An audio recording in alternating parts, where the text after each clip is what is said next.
Assalamu alaikum wa rahmatullah, barka da warhaka, barka da hutawa. A yau insha Allah mun kawo muku sabuwar hanyar da zaka sai data 2 gig akan naira 270 ta hanyar amfani da application na Smart Cash. Ka tabbatar ka yi download din Smart Cash, kai register domin gobe insha Allah za mu dora muku cikakken bidiyon hanyar da zaka bi kai sayi wannan data 2 gig akan kuɗi naira 270. Ku ci gaba da bibiyar wannan tashar tamu a kodayaushe domin samun sababbin update akan abubuwan da suke muku duhu yau da kullum. Mun gode.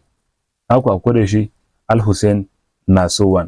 Ku danna mana liking, subscribing, sannan ku danna mana alamar ƙararrawa domin samun sabbin update ɗinmu da zarar mun ɗora. Mun gode.